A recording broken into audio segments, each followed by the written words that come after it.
Assalamualaikum warahmatullahi wabarakatuh.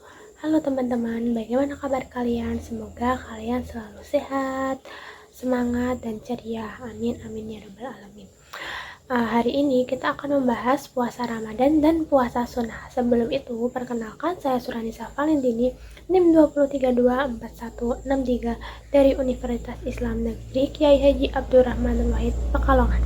Nah, sebelum kita memulai pembelajaran hari ini, alangkah baiknya kita berdoa terlebih dahulu. Bismillahirrohmanirrohim. Nah, yang pertama itu ada definisi dari puasa. Apa sih itu puasa? Pasti teman-teman sering dengar kata puasa. Nah, puasa adalah beribadah kepada Allah Subhanahu wa Ta'ala dengan menahan diri dari makan, minum, dan pembatal puasa lainnya, dari terbit fajar hingga terbenamnya matahari. Nah, yang pertama kita akan membahas puasa Ramadan. Apa sih itu puasa Ramadan? Nah, puasa Ramadan adalah puasa sebulan penuh yang wajib dilaksanakan oleh umat Islam di bulan Ramadan. Nah, puasa Ramadan itu dilakukan itu 1 bulan penuh dan bersifatnya wajib ya teman-teman. Puasa Ramadan itu mulai diwajibkan pada tahun kedua Hijriah yang ditandai dengan turunnya wahyu dari Allah Subhanahu wa Ta'ala dalam Al-Quran, Surat Al-Baqarah 183. Selanjutnya ada puasa sunnah. Puasa sunnah adalah puasa yang hukumnya sunnah apabila dilakukan. Maksudnya, bila puasa ini dijalankan, maka bagi yang menjalankan itu akan mendapatkan pahala. Sementara bagi yang tidak menjalankan, maka ia tidak mendapatkan dosa. Maka lebih baik kalian menjalankan puasa sunnah biar mendapatkan pahala. Tadi kan kita udah belajar definisi puasa sunnah. Jadi di sini kita akan membahas puasa sunnah itu ada apa aja sih. Jadi macam-macam puasa sunnah itu ada beberapa ya.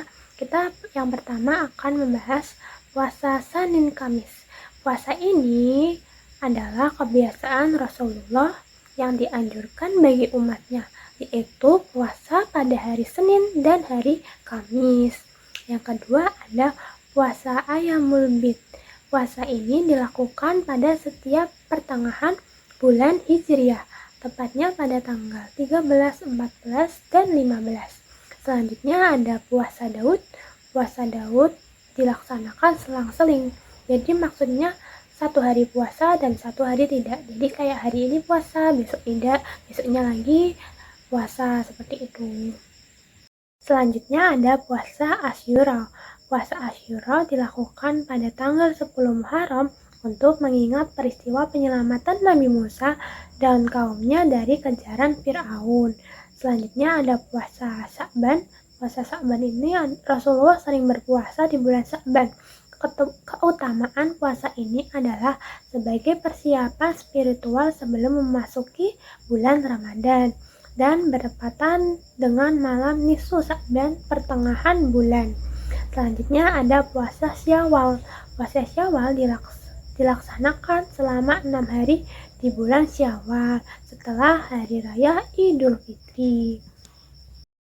Selanjutnya ada syarat sah puasa. Yang pertama itu beragama Islam. Jadi berpuasa itu syarat yang pertamanya adalah manusia atau orang yang beragama Islam. Yang kedua itu ada balik atau telah dewasa. Yang ketiga itu ada mumayyiz.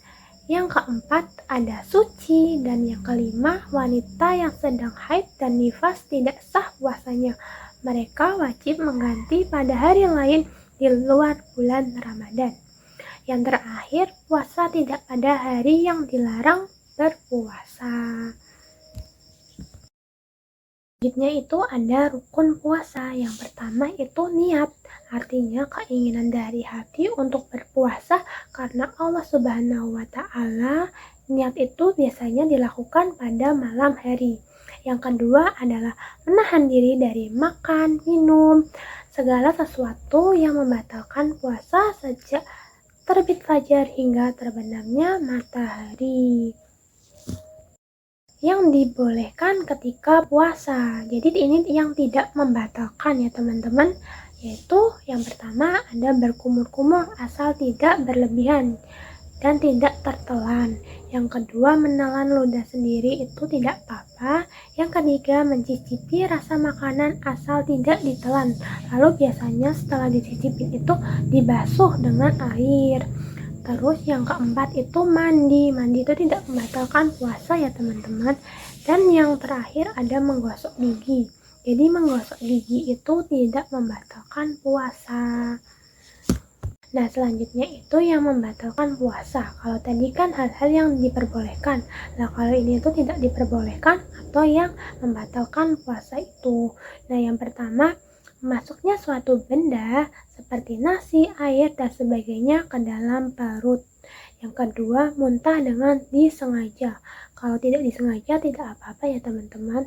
Yang ketiga, keluar darah haid dan darah nifas sehabis melahirkan.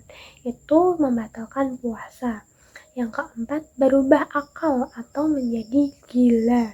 Yang kelima, murtad atau keluar dari agama Islam.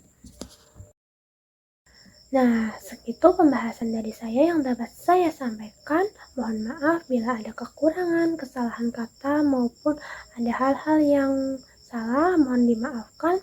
Terima kasih. Kita ucapkan hamdalah bersama-sama. Alhamdulillahirrabbilalamin. Billahi taufiq walhidayah. Wassalamualaikum warahmatullahi wabarakatuh.